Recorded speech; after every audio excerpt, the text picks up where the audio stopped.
त्या रात्री तुमच्या पेशंटला खाली झोपून उपचार केल्याचा एक व्हिडिओ समोर आलाय. केव्हा ऍडमिट झाले ते खरंच खाली झोपून उपचार झालेत का पेशंट? हा, खरंच खाली झोपलेलं होतं त्यांनी. रात्री आम्ही त्यांना बोललो की बेल द्या, ते म्हणे बेल रिकामी नाही. तर इथं सगळेजण पेशंटचे बेल नाही, इथं बेलची सुविधा नाही. इथं सगळे त्याला रात्री बोललो आम्ही, तर ते म्हणे भेटू शकत नाही म्हणे. काय झालं होतं पेशंटला आणि रात्री सलाईन वगैरे लावलं तर काय खाली बेडवर खाली टाकून सलाईन लावली त्यांनी, बेल नाही दिलं. आता कधी दिलं बेड? आज 10 वाजता दिलं. तुझं नाव काय आणि पेशंटचं नाव काय? माझं नाव सुरेश ओले, त्याचं नाव काशीनाथ ओले. ऍक्सिडेंट झाला.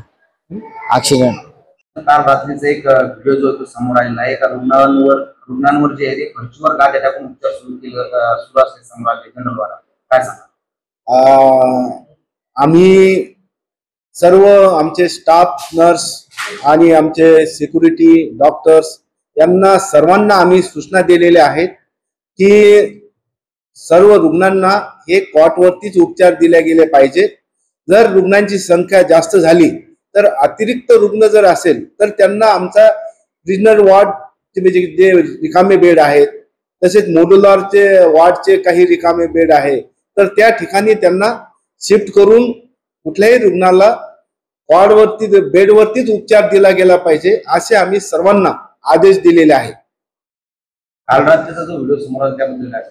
तर एखाद्या वेळेस आमचा स्टाफ असेल किंवा रात्री 12-1 वाजता म्हणजे जाणते अजाणतेपणे जर घाई गडबडीमधून जर एखाद्या रुग्णाला खाली जर उपचार दिले गेले असेल तर चुकून परिस्थितीच्या कारणावरून दिले गेले असेल, परंतु आम्ही लगेच त्यावर दुरुस्त करून त्यांना दुसऱ्या वॉर्डमध्ये जाऊन बेडवरतीच उपचार केलेले. सध्या एकाही रुग्णावरती बेड खाली रुग्णावरती उपचार केला जात नाही. प्रत्येक रुग्णाला हा बेडवरतीच उपचार केला जातो. कालच्या प्रकरणात तुम्ही चौकशी करून कारवाई करणार आहात? हा, कालच्या प्रकरणाची आम्ही चौकशी करू आणि त्यामध्ये जर खरोखरच कुणाकडून जर चूक झाली असेल जाणीवपूर्वक तर त्याची गंभीर दखल घेऊन कारवाई करण्यात येईल.